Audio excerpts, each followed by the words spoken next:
قرآن میں قسمیں ہیں، قرآن قسمیں اٹھاتا ہے۔ تو پہلی قسم قرآن کی سورہ نساء میں آتی ہے، پیچھے سورہ بقرہ میں کوئی قسم نہیں اٹھائی قرآن میں، آل عمران میں بھی کوئی قسم نہیں اٹھائی۔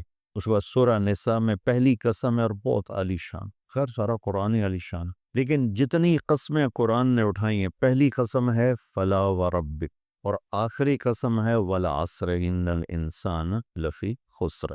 تو وہ 30ویں پارے میں ہے اور سارے قرآن کا خلاصہ اس میں اللہ نے بیان فرما دیا ہے، اور یہ قرآن کی پہلی قسم اللہ تعالیٰ یہاں اٹھا رہے ہیں، فلا وربک لا یؤمنون حتی یحکموک فیما شجر بینہم ثم لا یجدوا فی انفسہم حرجا مما قضیت ویسلموا تسلیما، کہ مجھے آپ کے رب کی قسم، ان کا یہ ایمان والے نہیں ہو سکتے جب تک یہ آپ کے فیصلوں پر راضی نہیں ہو جاتے، اور وہ رضا دل سے ہو، اوپر سے نہ ہو۔ حکومت کا فیصلہ بھی ہم مانتے ہیں لیکن دل خوش نہیں ہوتا ہے، کوئی قانون بنتا ہے ہم مانتے ہیں، کوئی ٹیکس لگتا ہے ہم دیتے ہیں لیکن دل خراب ہوتا ہے۔ تو میرا اللہ کہہ رہا ہے میرے نبی کی ماننے کی شرط یہ ہے کہ دل بھی ساتھ دے رہا ہو، دماغ بھی ساتھ دے رہا ہو، زبان بھی ساتھ دے رہی ہو، تب تمہارا ایمان مکمل۔ فلا ورب، یہ اتنی خوبصورت قسم ہے۔ قسمیں تو بہت ہیں، والشمس وضحاها والقمر اذا تلاها، اس میں 11 قسمیں، والضحى واللیل اذا سجا، اس میں 2 قسمیں ہیں، واللیل اذا یغشی والنہار اذا تجلی وما خلق الذکر والانثى، یہاں 3 قسمیں ہیں، والسماء ذات البروج والیوم الموعود وشاہد ومشہود، اس میں 4 قسمیں ہیں، والفجر وليال عشر والشفع والوتر واللیل اذا یسر، 5 قسمیں ہیں، اور والشمس وضحاها اس میں 11 قسمیں ہیں۔ سب سے حسین قسم قرآن کی ہے سورہ نساء، فلا ورب، کیا ہے؟ اے میرے محبوب مجھے آپ کے رب کی قسم، خود ہی تو رب محمد ہے، اور قسم ایسے اٹھا رہا ہے اللہ جیسے رب محمد کوئی اور ہے اور خود قسم اٹھانے والا کوئی اور ہے، مجھے آپ کے رب کی قسم۔ یہ اظہار محبت کی انتہا ہوتی ہے کہ بولنے والا اس طرح تاثر دے کہ 2 شکلیں پیدا ہو جائیں، ایک محبوب کے ساتھ جڑی ہوئی شکل ہو اور ایک اس سے جدا شکل ہو دونوں میں ایک ہی، خود ہی ہے رب محمد، آپ خود ہے، فلا ورب، مجھے آپ کے رب کی قسم۔ سبحان اللہ، کیا کمال ہے، کیا جمال ہے، کیا حسن ہے، مجھے آپ کے رب کی قسم، کتنا پیار ہے اس میں۔ مجھے آپ کے معبود کی قسم بھی تو اللہ کہہ سکتا تھا، مجھے تیرے معبود و الہک و خلاقک، مجھے آپ کے خالق کی قسم، مجھے آپ کے معبود کی قسم نہیں ہے، رب جس میں ہے ہی محبت، پالنے والا، اور پالنے میں تو محبت ہی ہوتی، اس لیے تو ماں کو بھی رب کہا، ان تلد الامۃ ربتہا۔ تو اللہ تعالیٰ نے اس میں ایک تو اپنے حبیب سے محبت کی انتہا ہے، اور ایک مطالبہ ایسا عالی شان ہے قسم کے مطابق، فلا وربک، اے میرے محبوب یہ بتا دیں ان سب کو، مجھے آپ کے رب کی قسم، خود ہی ہے، قسم ایسے اٹھا رہا ہے جیسے کوئی اور قسم اٹھا رہا ہو، مجھے آپ کے رب قسم۔ انہیں بتا دیں ابتدا میں ہے شہد سے بھری ہوئی قسم، فلا وربک، اور ایک دم پھر لہجے میں اڑان آتی ہے، وہ لہجہ ہیوی ہو جاتا ہے، بھاری ہو، لا یؤمنون، لہجے میں ہیبت آ جاتی، فلا وربک، شہد ہی شہد ٹپک رہا ہے، لا یؤمنون، ہیبت آ جاتی، بتا دیجئے انہیں کہ سر جھکانا پڑے گا دل و جان سے میرے نبی کے سامنے۔ ایک عجب بات بتاؤں، پورے قرآن میں اطیع اللہ اکیلا نہیں ہے، اطیع اللہ و اطیع الرسول، رسول اکیلا آیا ہے، من یطع الرسول فقد اطاع اللہ، اطیع اللہ، صرف اکیلا اطیع اللہ پورے قرآن میں کوئی نہیں، اللہ کی اطاعت کرو، جہاں بھی اطیع اللہ نہ ساتھ ہی رسول ہے، اطیع اللہ و اطیع الرسول۔ پورے قرآن میں اللہ نے اپنی اطاعت کو تنہا بیان نہیں کیا کہ اللہ تعالیٰ نے کہا من یطع اللہ فقد اطاع الرسول، من یطع اللہ ورسولہ فقد فاز فوزا عظیم، یہ بھی اللہ تو حق ہے کہ من یطع اللہ فقد فاز فوزا عظیما، جو اللہ کی اطاعت کرے گا وہ کامیاب ہے، لیکن اللہ کی اطاعت کی شکل کیا ہے وہ بتائے بغیر تو وہ عبادت قبول نہ ہوگی، وہ اطاعت قبول نہ ہوگی، لہذا ہر جگہ اللہ اپنے ساتھ اپنے نبی کو لایا، من یطع اللہ ورسول اطیع اللہ واطیع الرسول، اور اکیلا نبی کی اطاعت کو قرآن ذکر کرتا ہے، من یطع الرسول یہ اکیلا آیا ہے،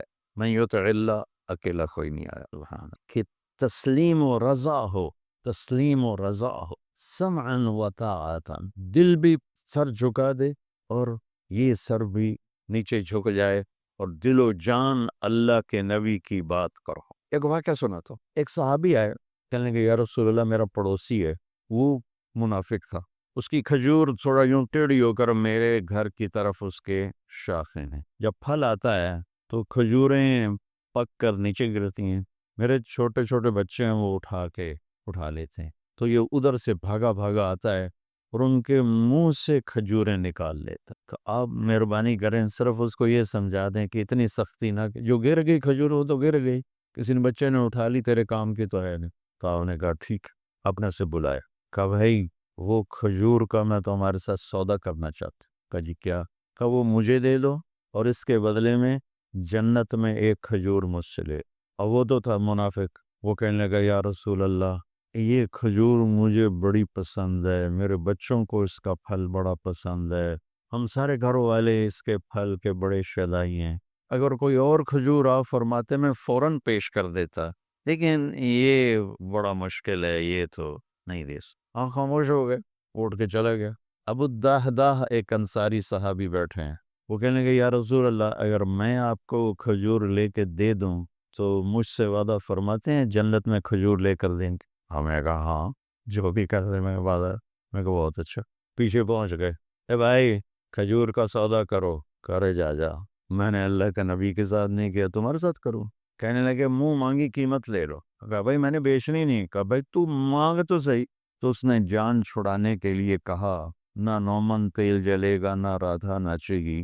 ایک محاورہ ہے اردو کا کہ نہ نومن تیل آوے نہ رادھا نچے، رادھا نو نچاون سے نومن تیل چاہیے، اور تیل ہی نہیں تو رادھا کیوں ناچے؟ تو اس نے کہا میں ایسی قیمت مانگوں کہ یہ دے ہی نہ سکے۔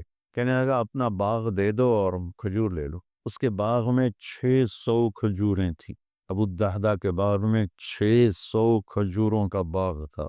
یہ بطور اگر آپ اس کو کسی زمیندار کی آنکھ سے دیکھو تو یہ اتنی بڑی یہ دولت اور سرمایہ ہے، 600 کھجوروں کا باغ مانے رکھتا ہے۔ سبحان اللہ۔ ابو الدحداح کی سنو، کہہ رہے ہیں پھرو گے تو نہیں، اپنے معاہدے سے پھرو گے تو نہیں؟ پھرنا تو اس کو چاہیے، نہیں میرا دماغ خراب ہے، 600 کھجوروں تینوں دے کے دے، آپ میں روٹی کی چکا ہوں۔ یہ تو ان کو یہ کہنا چاہیے تھا، یہ یوں کہہ رہے ہیں اپنی بات سے پھرو گے تو نہیں؟ انہوں نے کہا میں کیوں پھروں گا، میں کوئی پاگل ہوں؟ کہا ڈن، باغ تیرا کھجور میری، فلا و رب، دوڑ لگائی یا رسول اللہ یا رسول اللہ، اب مبارک کیا ہوگا؟ تو میں نے کھجور خرید لی، اب آپ اس کو دے دیں۔ آپ نے فرمایا کتنے میں؟ 600 کھجوریں دے دی، باغ دے دیا پورا۔ تو آپ نے فرمایا پھر ہمارا بھی کینسل، پہلا معاہدہ کینسل۔ یہ تو میں اپنی طرف سے کہہ رہا ہوں، پہلے تو ایک کھجور تھا، کھجور کے بدلے کھجور تھی، تو نے تو باغ دے دیا، تو سن اپنے نبی کی زبان سے کم من عدق رداح ودار فیا لأبی الدحداح، میں ابھی دیکھ رہا ہوں تیرے لیے جنت میں بے شمار باغات اللہ نے لگا دیے اور تیرے لیے عالی شان گھر بنا دیے، چونکہ ہر باغ میں انصار گھر بناتے تھے، کہ جتنے باغ ہیں اتنے تیرے محل ہیں، میرے رب نے تیرے لیے بنا دیا۔ کہا فزت رب الکعبہ، رب کعبہ کی قسم مجھے اور کچھ نہیں چاہیے، اور وہاں سے دوڑ لگائی اور پہنچے اپنے باغ۔ اندر نہیں گئے، 4 دیواری ہوتی تھی حفاظت کے لیے، اندر نہیں گئے کہ کہیں دیکھ کے کوئی دل پہ اثر نہ ہو جائے، باہر سے۔ ام الدحداح کھجوروں کے زمانے میں انصار باغوں میں شفٹ ہو جاتے تھے راکھی کے لیے، حفاظت کے لیے، تو بچے اور بیوی باغ میں تھے، تو انہوں نے اندر سے جواب دیا جی کیا باہر آ جاؤ۔ کیا ہوا؟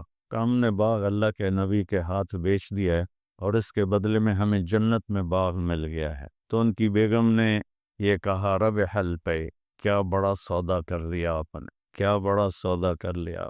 حالانکہ وہ کہتی ہیں بچے کہاں سے کھائیں گے، ہم کہاں سے کھائیں گے، روٹی کہاں سے آئے گی؟ انہوں نے کہا رب حل بے، بہت عالی شان سودا کیا ہے۔ یہ مزاج ایمان ہے اللہ کے رسول کے سامنے، کہ ہمیں آپ کے سانچے میں ڈھلنا ہے۔ جس سے پیار ہوتا ہے آدمی اس کی ایک ایک ادا کو اپناتا ہے۔ اس لیے میں کہا کرتا ہوں اپنے نبی کی نقل ہی اتار لو تو اللہ اصل کا حاملہ کر دے کہ اللہ کو اپنے نبی کی ہر شے پسند ہے، تو یہاں نقل مار کے پاس ہو جاتے ہیں۔ اگر میں اپنے نبی کا حلیہ ہی بنا تھا، حلیہ ہی بنا، وہ یہ محاورہ کہتے ہیں شکل مومنہ کرتوت کافرہ، تو میں کہتا ہوں شکل بھی کافرہ بنا لے، کرتوت بھی کافرہ بنا لے، یہ تو دو گناہ ہو گئے۔ ہم صرف اپنے نبی کی نقل اتار لیں اور اللہ کے حوالے کرے، اللہ اس پر ہی پتہ نہیں کیسے کیا فیصلے فرماتا کہ اللہ کو اپنے موسیٰ علیہ السلام نے پوچھا نا، یا اللہ یہ جادوگروں کو ہدایت کیسے دے دی؟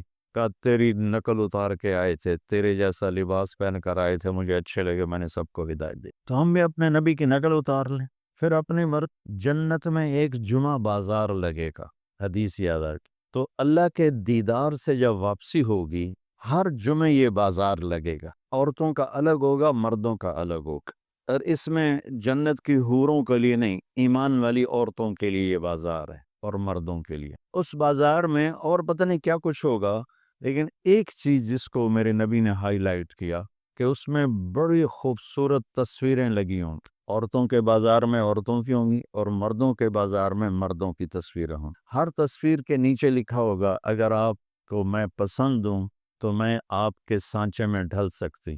ایک سیکنڈ، ادھر تو پلاسٹک سرجری ہوتی ہے اور پھر کتنا اس میں کھپنا تپنا پڑتا ہے، پھر بھی وہ کام نہیں بنتا، اور وہاں ایک لمحے میں آپ پسند فرمائیں گے، اگلے لمحے میں آپ کی شکل ویسے بن چکی ہوگی۔ آپ کی بیگم دوسرے بازار میں، اسے وہاں کوئی شکل پسند آ گئی تو اسی لمحے میں اس کی اگلی تصویر غائب ہو جائے گی اور وہ فٹ ہو جائے گی اسی لمحے۔ اب یہ دونوں جنت میں اکٹھے ہو رہے ہیں تو یہ اجنبی نہیں ہوں گے جو تسی کتھوں آ گئے ہو، ایک دم پہچانیں گے کہ ہاں یہ میرا خاوند، شکل اللہ نے بدل دی، وہ کہ میری بیگم، اللہ نے تصویر بدل، اور پہلے ہی اتنا حسن ہوگا کہ اس کو زوال نہیں ہے اور وہ لفظوں میں نہیں آ سکتا۔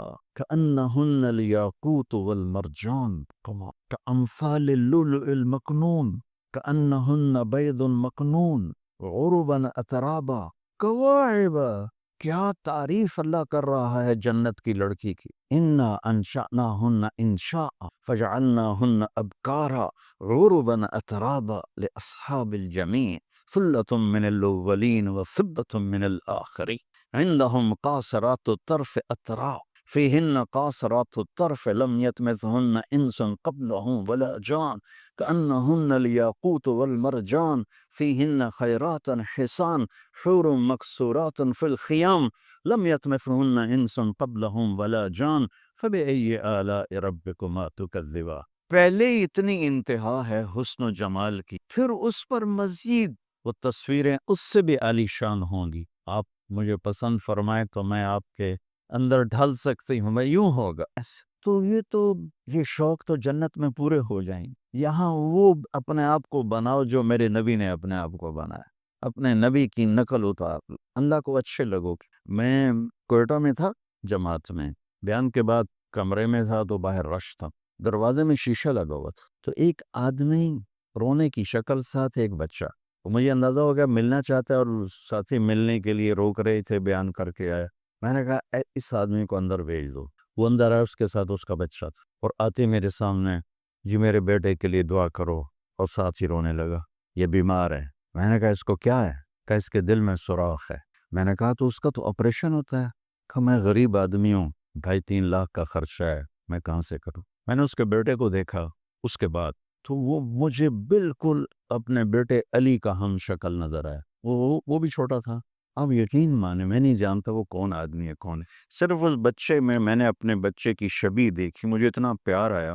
میرا بھائی دل کا ڈاکٹر ہے، میں نے اسی وقت فون اٹھایا، میں نے کہا ایک مریض بھیج رہا ہوں، اس کا ایک پیسہ نہیں لگنا چاہیے، سارا اس کا علاج ہم کریں گے۔ میں کہا ٹھیک ہے بھیج دو۔